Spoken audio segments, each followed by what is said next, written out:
एक गोपी अपने सिर पर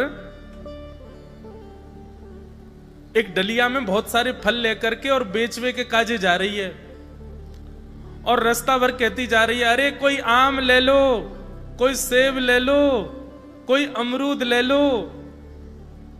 अन्य अन्य फलों के नाम लेती वही जा रही है और पूरे ब्रजमंडल में चिल्लाती वही जा रही है, आम ले लो, सेब ले लो, अमरूद ले लो, संतरा ले लो। उस स्वर को जब नंद नंदन ने अपने नंद भवन में क्रीड़ा करते हुए श्रवण किया, नन्हे से गोपाल जी हैं, केवल 3 वर्ष की आयु है ठाकुर जी के, मोटे मोटे पांव, मोटे मोटे हाथ, ठाकुर जी को नेक्स सो पेट, बटुआ सो मुंह, और ठाकुर जी क्रीड़ा कर रहे हैं। और क्रीड़ा करते करते तोतली बानी में यशोदा मैया तक कहने लगे, बोले मैया मैं फल खरीदवे जाऊंगो। मैया बोली, लाला फल ऐसे ना हो मिलो करें, फल बेचवे वाले को कछु देनो पड़े, तेरे पास तो कछु है ना है, तू कमावे धमावे तो है ना है, इतना बड़ो है गो, अब वो घर में बैठो रे, 3 वर्ष के हैं ठाकुर जी बस। ठाकुर जी बोले, मैया जे नंद भवन कौन को है? बोले 13 है। इन 9 लाख गैया कौन की है? बोले जेऊ तेरी है। और ये नंद बाबा कौन को है? बोले ये तेरो पिता है भैया। और मैया तू कौन की है? बोले मैं भी तेरी हूं। तो फिर मैं इतनी सबरी संपत्ति को मालिक हूं, तू यूं कैसे कह रही है? मैं कहूं कमाऊं धमाऊं ना, ये सबरो मेरो ही है मैया। और मैया देख आज मैं तेरे सामने फल खरीद के लाऊंगा। मैया बोली जा, मैं भी तो देखूं कैसे जाएगा। सो ठाकुर जी फल खरीदने के लिए जा रहे हैं नन्हे से ठाकुर जी। और कहां लेके जा रहे हैं? बोले जल्दी से जहां पर सारे सामग्रियां रखी जाती हैं, ऐसे सामग्री गृह में गए और वहां से 2 मुट्ठी गेहूं अपने हाथ में भर के, और नन्हे से 3 वर्ष के ठाकुर जी इतने इतने से हाथ ऐसे अंजलि में गेहूं भर के, और ठाकुर जी अपनी मटकीली सी चाल बाकी अदा से उछलते कूदते भये और फल बेचे वारी के पास फल लेवे जा रहे हैं। यशोदा मैया एक झांक करके एक तरफ से ठाकुर जी की इस लीला को देख रही है। अब कूदते भये ठाकुर जी जा रहे हैं। जितने गेहूं लिए, कितने गेहूं आए होंगे ठाकुर जी के हाथ में? ज्यादा से ज्यादा आए होंगे 25-30। और वो यूं उछलते उछलते गए, सबरे गिर गए। विक्रेतु कामा खिल गोप कन्या, मुरारी पादार्पित चित्त वृत्ति। अरे कोई आम ले लो, सेब ले लो, अमरूद ले लो, कहती हुई जैसे ही जा रही थी तभी उसकी दृष्टि पड़ी एक गली में, और वो गली जा रही थी नंद भवन की ओर। नंद भवन से नन्हे से बालक, नन्हे से सांवरे सलोने ठाकुर जी, छोटी सी धोती पहनी है, हाथन में पद्म राग के कड़ूला पहने हैं, गले में कौस्तुभ मणि पहनी है, सुंदर घुंघराले केशन को गूंथ करके यशोदा मैया ने ऊपर सुंदर मोतीन से लड़ बांध करके वहां में एक मोर पीछ लगायो भयो है। नन्हे से ठाकुर जी इतनी व्याकुल भरी दृष्टि से देख रहे हैं उस फल बेचने वाली को कि कहीं चली ना जाए, वहां से पहले मैं जाके आते फल ले लूं। ठाकुर जी के उस रूप को देखते ही वो फल बेचने वाली वहीं रुक गई, देखने लगी सुंदर से ठाकुर जी को। ठाकुर जी बाके सामने जाके खड़े है गए। उसने अपने फल की डलिया नीचे रखी। ठाकुर जी फल देख रहे हैं कौन से लेने हैं। अब उंगली करके ठाकुर जी कह रहे हैं जेवारो दे दो, जेवारो दे दो, ये दे दो, ये दे दो। करते करते करते पूरी डलिया ही कह दी। बोले सबरी दे दो। गोपी बोली, अरे लाला ये सब ऐसे ही ले जाएगो, कछु देगो ना मुकू? अरे ऐसे ना मिलो करे, कछु देनो पड़े, चल कछु दे मुकू तभी मिलेगी। ठाकुर जी बोले तो फिर रो काई को रही है? मैं ऐसी थोड़ी लेके जाऊंगा, नंद बाबा को ला लाऊं, मेरी सबरी संपत्ति है, मैं अपनी संपत्ति में से कछु हिस्सा तो को दूंगा तब पल लेके जाऊंगा। अच्छा दियो, कहा देगो संपत्ति में? तो जितने गेहूं ठाकुर जी भर के लाए वहां में से केवल एक बचो ठाकुर जी के हाथ में। और ठाकुर जी मुट्ठी खोल के वो एक गेहूं ले में, और बड़े संकोच वश कि अब एक ही बचो, कहा करूं, ले जी है। उस एक गेहूं के दाने को अपने हाथ में लेकर के कोमल से ठाकुर जी की उस मुखाकृति को देख करके वो फल बेचने वाली की तो सुध बुद्धि चली गई। ठाकुर जी बोली, अरे नजर लगावेगी मुंह को, चल जल्दी फल दे दे। बोले फल दे तो दूं, लेके कैसे जाओगे? 4 आम के बराबर के तो तुम स्वयं हो, एक आम के ऊपर एक ऐसे 4 खड़े कर दूं तो इतने बड़े तो तुम खुद ही हो, कैसे लेके जाओगे? ठाकुर जी बोले बड़ी चिंता। तभी गोपी ने की अच्छा आओ मैं दूं। ठाकुर जी को हाथ पकड़ करके उनकी कारी कमरी खोली, उनकी पीतांबरी ने ढीली करी और ठाकुर जी के कछु फल तो कमरिया में बांध दिए, कछु पामन में बांध दिए, कछु हाथन में बाजूबंद बना के बांध दिए, कछु गरे में लटकाए दिए। ऐसे कपड़ान में फल भर भर के ठाकुर जी के पूरे अंग में फल लटका दिए। अब ठाकुर जी को पेट तो है गयो ऐसो, यहाँ ते कमर निकल रही है, पीछे ते निकल रहा है, पीछे बस्ता की तरह वहां में कपड़ा में फल बंधे भये हैं, हाथन में बाजूबंद में भी केला आदि आदि सब बंधे भये हैं। और ऐसे ठाकुर जी मटकते भये, उछलते भये और बड़ो श्रम है रोए, उठा नहीं पा रहे पाम को, इतना भारी है गयो पाम। और जैसे तैसे खिसक खिसक करके नंद भवन की ओर जा रहे हैं। इस रूप को जब उस फल बेचने वाली ने देखा, उसने अपनी फल की डलिया उठाई और फल की डलिया उठा करके जब सिर पर रखी तो आगे चलते हुए नेत्र बंद हो गए। अब ये नहीं कह रही है आम ले लो, अमरूद ले लो, संतरा ले लो, अब तो बस यही कहती जा रही है गोपाल ले लो, कृष्ण ले लो, माधव ले लो, मधुसूदन ले लो, गोविंद ले लो, नंद जी को लाला ले लो, गिरधर लाल ले लो। अरे सब कह रहे हैं अरे कहाँ बेच रही है? बोले यदि मुंह पे मिल जाए तो मैं तो बाकू कभी नहीं बेचूं, लेकिन कहा करूं, वो चित्त में ऐसा बैठ गया है, अब मैं कोई और कार्य की रही नहीं हूं। या मेरे भैया यदि कोई में क्षमता हो तो मेरे चित्त ते वा गोविंद को ले जाओ। ये मेरे चित्त में या की झांकी ऐसी बैठ गई है, अब मैं कोई और कार्य की रह नहीं गई। विक्रेतु कामाखिल गोप कन्या, मुरारी पादार्पित चित्त वृत्ति, दध्यादिकं मोह वशाद्य भोज्य, गोविंद दामोदर माधवेति।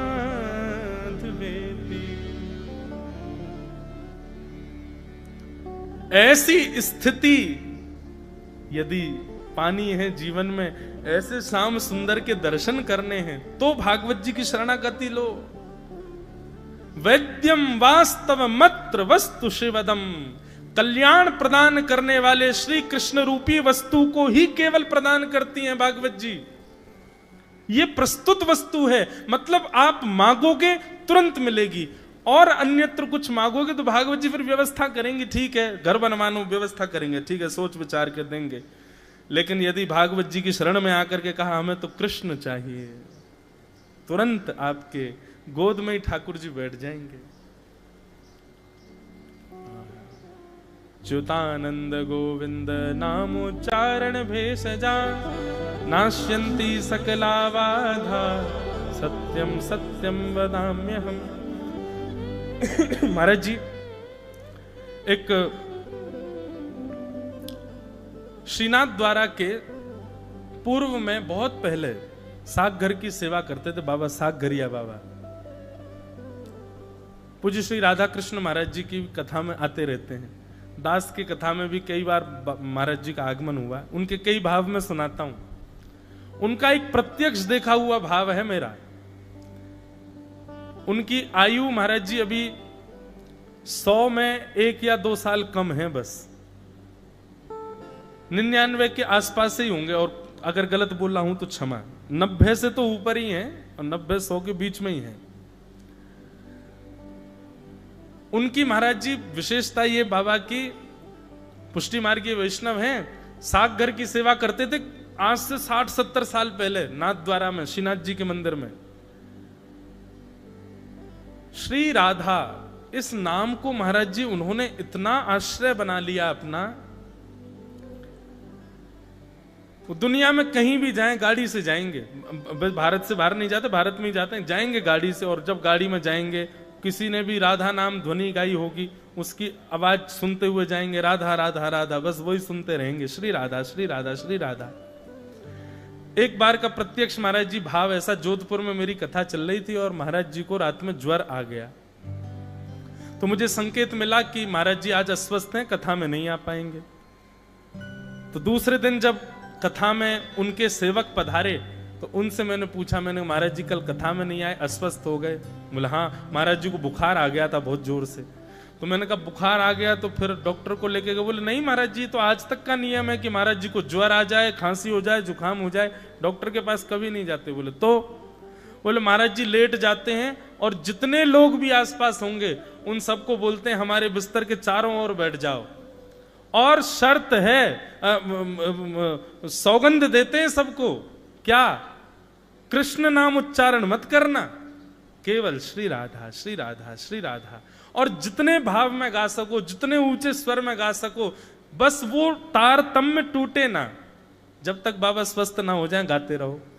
और जैसे जैसे राधा राधा राधा राधा राधा राधा श्री राधा श्री राधा श्री राधा कीर्तन होता रहता है, ज्यों ज्यों कीर्तन अपने भाव में तरंग लेता है, ज्यों ज्यों कीर्तन में गरज आनी प्रारंभ होती है, त्यों त्यों बाबा उठ करके बैठ जाते हैं, स्वस्थ हो जाते हैं, बिल्कुल निर्मुक्त हो जाते हैं और पूर्ण स्वस्थ होकर के अपनी सब क्रियाएं करते हैं। ये कोई कही गई सुनी हुई बात, ये मैंने प्रत्यक्ष देखा। बाबा फिर कथा में भी आए, 95 वर्ष के ऊपर के व्यक्ति को ज्वर आ जाए, वो चल फिर पाए? नहीं, कथा में आते हैं, खूब बैठ के कथा सुनते हैं, 56 भोग लगवाते हैं।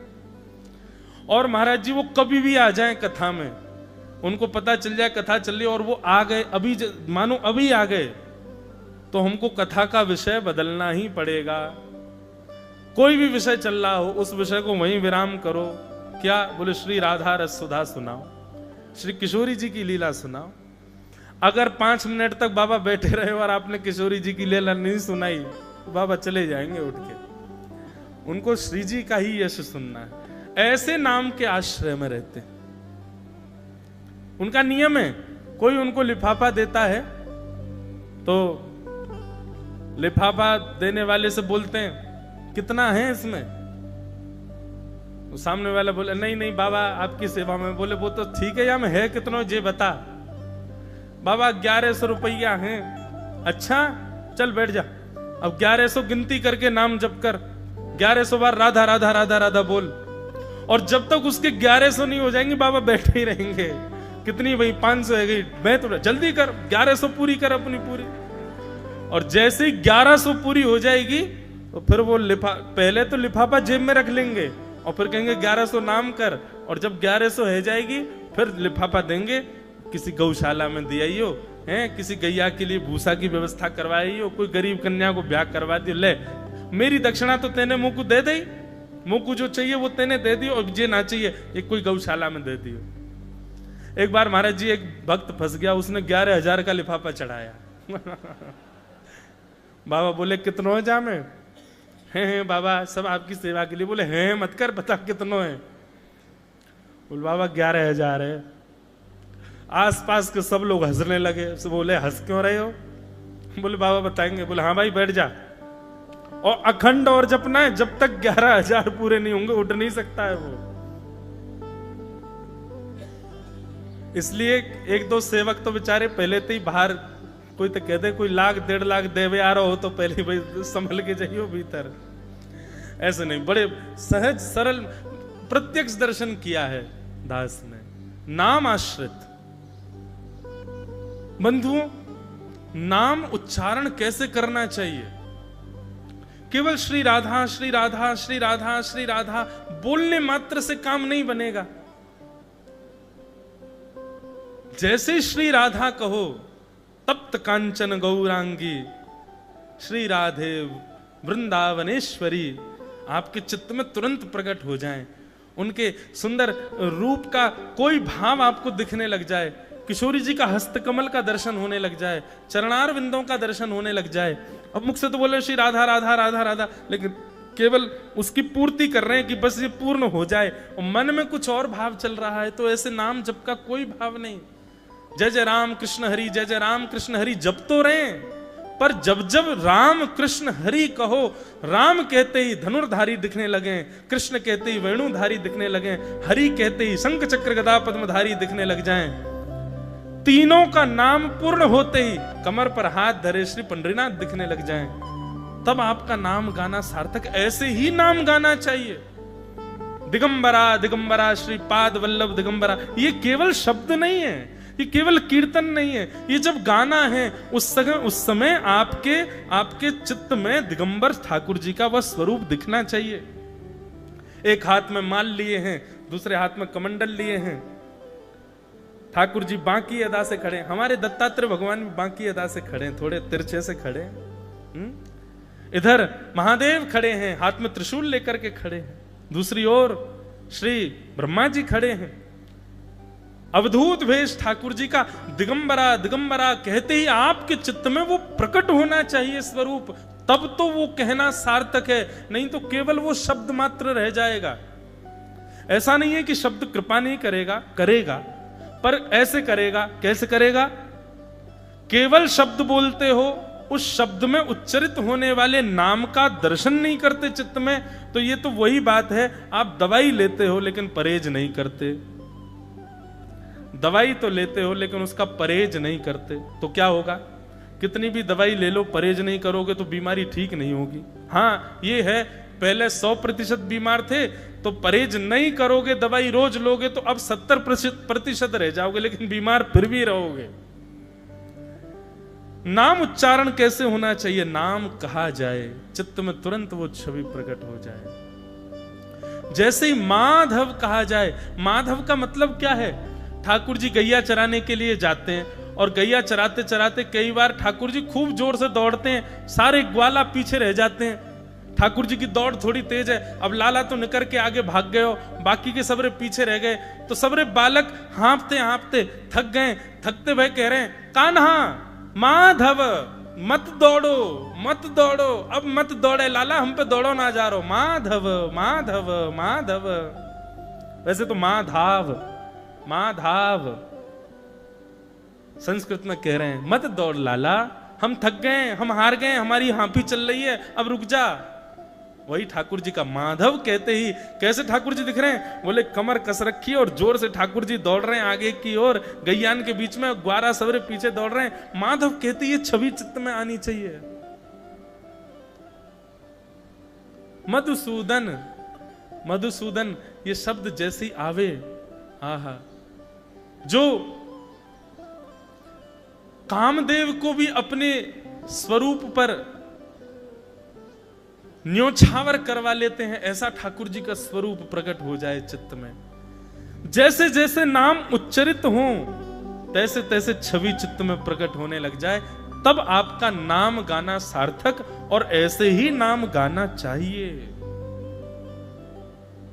आप कहेंगे महाराज जी ठाकुर जी का रूप नहीं दिख रहा, ठाकुर जी का कोई भाव नहीं दिख रहा, तो क्या करें? बंधु देखो, सबकी एक ही औषधि है, सत्संग सुनो, कथा सुनो। कई बार अब जिस आज बहुत हो रहा है, कथा कहते कहते मेरे नेत्र खुलते ही नहीं, बहुत देर तक पूरी कथा ही निकल जाएगी, आंखें नहीं खुलती, छवि ठाकुर जी की एक चित्त में बन जाती है, वही दिखती रहती है, फिर उसके अतिरिक्त किसी का दर्शन की भाव नहीं आता, मन में आता है यही दिखते रहें और इन्हीं को सुनाते रहें। ये छवि चित्त में प्रकट होना, यह भी गुरु कृपा और सत्संग की कृपा से होता है। सत्संग जब आप सुनते हैं, कथा केवल सुनते नहीं, उसका एक चित्रण बनाते हैं, चित्रण बनाना तो पड़ेगा, तभी तो छवि चित्त में आएगी। नाम